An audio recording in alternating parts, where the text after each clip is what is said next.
Hi, this is Lawrence. Welcome back to Black Video News. We are at another wonderful event, and today I have a guest who's going to tell us a little bit more about why we're here tonight. Hi, I'm Dr. Melissa Walker. I'm the president of C.A. Whittier Medical Society, which is our branch here locally of the National Medical Association. And we've been for the past 3 days hosting our regional conference. We're part of Region 5, and this is our closeout event. And so this is an awards and a scholarship reception. We're going to give scholarship dollars to deserving medical students from the Health Science Center, and we will be honoring 3 physicians from San Antonio, one posthumously, Dr. Robert Hilliard, and then Dr. Leonard Lawrence and Dr. Jesse Moss, who've all made tremendous strides in the healthcare field, during their time of practice, and also with aiding to get medical students into, get black students into medical school.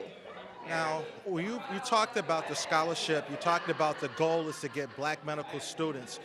Give us a lot of information for the black medical students that are watching Black Video News, how they get in contact, how do they get information about the scholarship, and why this scholarship is important to continue their education. Right.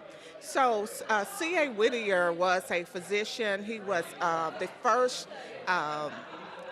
black physician in San Antonio who received privileges at any hospital, and it was at Christus Santa Rosa. So that's why the scholarship is named for him, and the organization is named for him as well.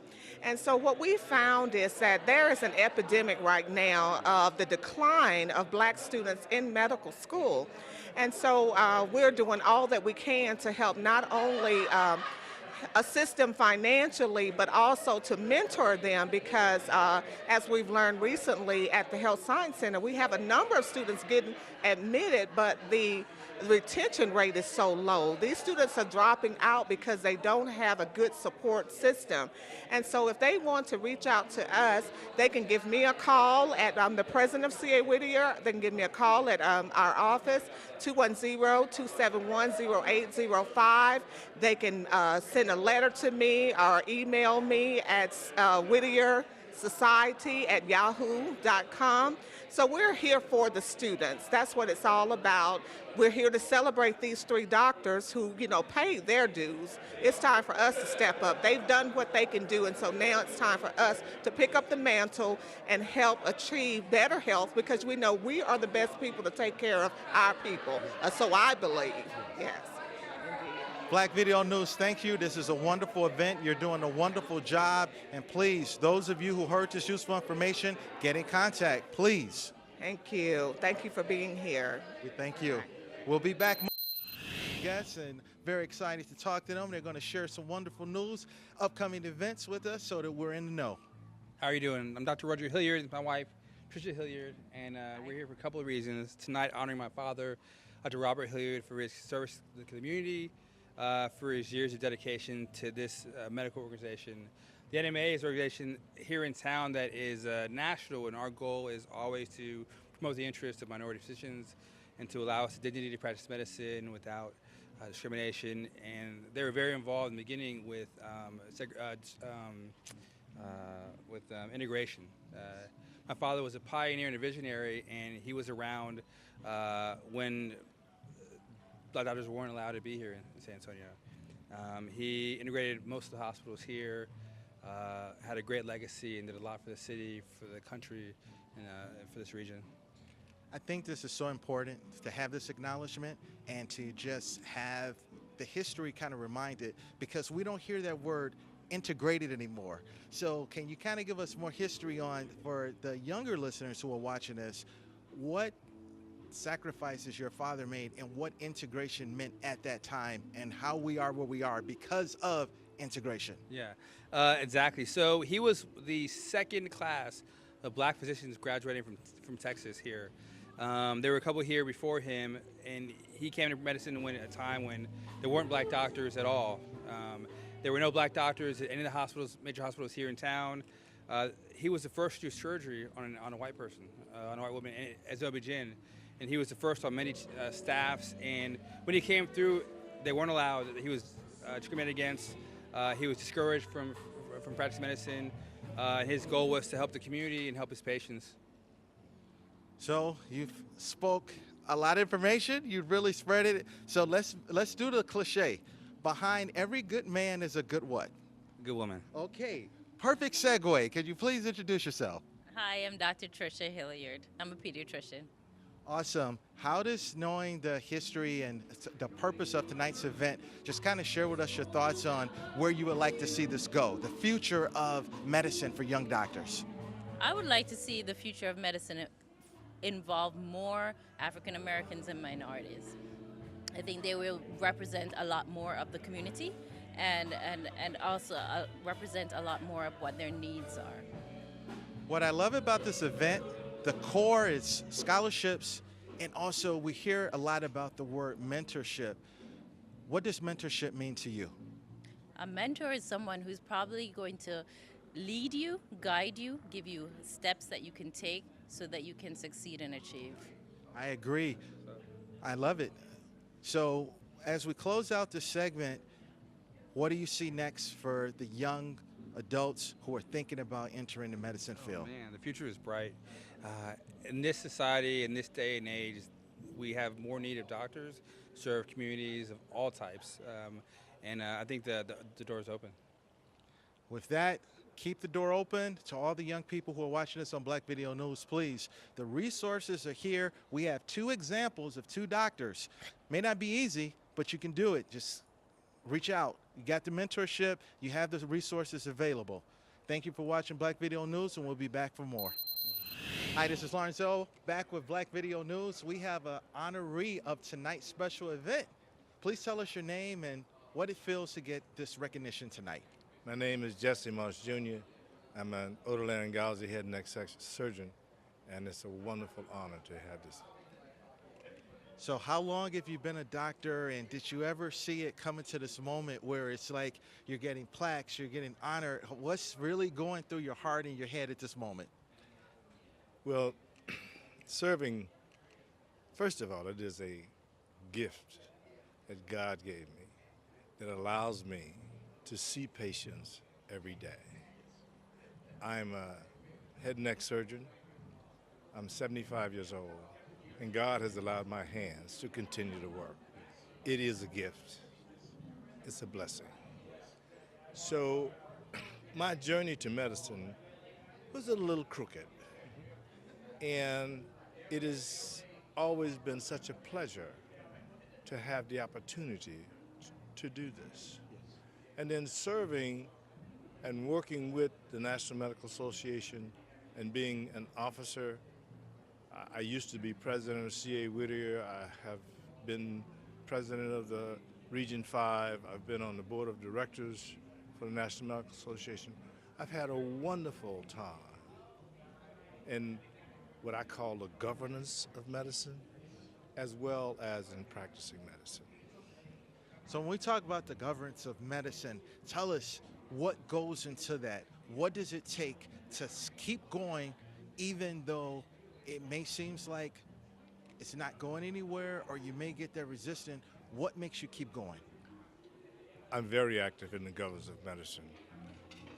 I've been active in the National Medical Association, which allowed me to get involved in Bexar County Medical Society. I'm a former president of Bexar County Medical Society. I'm a member of the Texas Medical Association. I'm very active as a medical politician in the state of Texas. I mean, I'm on the TexPAC board, and we interview every legislator in Bexar County. And then I'm participate in figuring out who's doing what for medicine in the state of Texas. And sometimes politicians are confused about what their real roles are and don't understand the need to take care of the needy, and they take care of the rich. And my job is to confront them and let them know. Well, on behalf of Black Video News, we thank you for your 75 years young, and we ask you to keep it up, and we look forward to seeing you for the next 75 years. Right. Can we make an agreement on that? I'm loving it. All right, then. Thank you. Hi, this is Lawrence L. Harper back with Black Video News. I am here with one of the youngest honorees of tonight's event. He's going to introduce himself and tell us how he feels about tonight's honor. My name is Leonard Lawrence. I'm surprised, I'm pleased. I consider myself a member of the National Medical Association, a member of the C.A. Whittier Medical Society, and I just as I've always done the things that I felt needed to be done. That's me. So that's you. So you have this beautiful medallion. It's the acknowledgement for the young people who are watching this, for the babies who they're telling their mother and father, Daddy, Mommy, when I grow up, I want to be a doctor. What advice would you give them to get to where you are today? First of all, to their parents, I would say you start working with your youngster between the ages of 0 and 6 months, enhancing their language skills, enhancing their learning skills, teaching them about their relevance in this world as a whole. So many times our kids don't get that direct interaction, that direct knowledge of self from within the family. They get it from external sources that are distorted. Right now, I sit down with teenagers on occasion, but always with their parents, to talk about the rigors of academic achievement, but also to talk about the value of it. My father had an 8th grade education. He was a chauffeur. My mother finished high school after I started grade school. She was a maid. But I guarantee you, they stayed on my case. There's a razor strap, as a matter of fact, hanging in my closet right now, and there were many times when that strap I thought was glued to my mother's hand. It wasn't child abuse. It was growth. It was discipline. I tell parents now, kids need what I call F with a capital F, small with a very small L, C with a humongous C, firm, loving consistency. The firmness says this is what we expect. And there is just no deviation, no alternative. Love, that is love. When you communicate that message, and consistency that needs to come from every adult in their environment on a consistent, constant, never deviating basis. I agree. We thank you on behalf of Black Video News. And for the rest of 2017, the theme is official, FLC. You heard it here first. And in case they ever forget, what does FLC stand for? Firm, loving consistency. That's how we all need to be with our children, with our grandchildren, and with our great-grandchildren. Congratulations. Everyone now knows why you are the honoree and why you will always be the honoree of the century. How about that? Thank you very much. Thank you. More on Black Video News. Welcome back to Black Video News. We have one of the most influential persons in San Antonio who's going to give us a lot of information about what it took to go into tonight's event. Introduce yourself. Hi, I'm Derek Lewis. I'm the Regional Executive Administrator for Region 5 of the National Medical Association. This has been about a year and a half planning. We had our conference at the Hotel Contessa on the Riverwalk, and tonight we're just going to have a party and have a good time. Part of tonight is about giving back to our medical students, so we'll be doing some scholarships and also reaching back to some of our influential members. We'll be doing some legacy awards. So when we talk about the legacy awards, what's some of the criteria? What are the things you look for? Well, I think obviously, giving back to their interest in giving back to the community, their passion and providing mentorships to students. And just being a leader in their respective field. And obviously we are a medical association in medicine, but it's really being about being a leader as a whole. We've heard a lot about scholarships tonight, definitely mentorship. We've heard about leadership. So if you can kind of go back to when you were a young student, you know the cost of medical school, and you know about, wow, how am I going to pay for this? What goes into issuing a scholarship And what are you looking for a student? Why should they just absolutely know that this is the program that's going to help them accomplish their goals? Well, obviously, medical school is expensive, and particularly in our African American communities where distribution of wealth is not equal, and so we want to make sure that maybe not a level playing field, but we want to make sure we provide opportunities. We want to remove excuses. We want to give an edge for success, and we don't want the financial reasons to be a hindrance to a student's success. So that's really what it's about. And again, it's about investing into the students and planting that seed that they will do the same thing once they graduate and become successful. So it took over a year to plan tonight's event. What are you the most excited? What is like the highlight of tonight that you say, okay, wow, it's done? Well, my highlight will be tomorrow on my plane back to Dallas when I'm asleep. But tonight is really, I mean, we're in a gorgeous home. The San Antonio physicians are amazing. They've been an amazing host this weekend. It's really tonight is just really being able to just relax and just enjoy the people of this city, this great city. So what's next?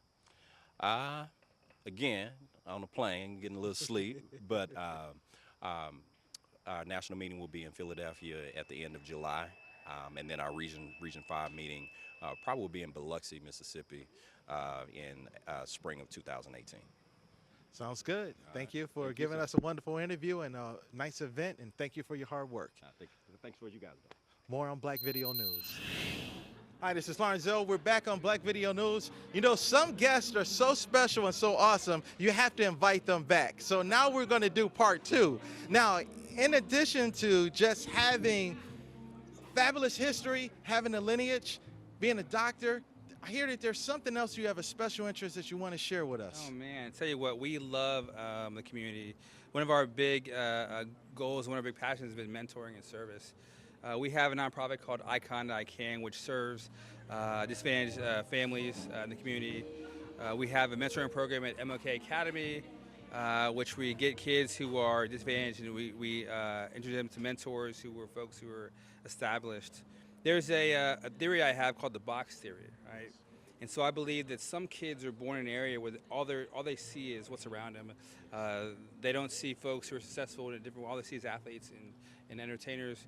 And success is so much larger. My goal is to get folks into a bigger box, allow these kids a chance to see that there are more opportunities out there. There are doctors, lawyers, judges, physicians, hospital CEOs. We've had a chief of police come out. We've had so many people who are dedicated to the kids to come out and to see that there's more out there.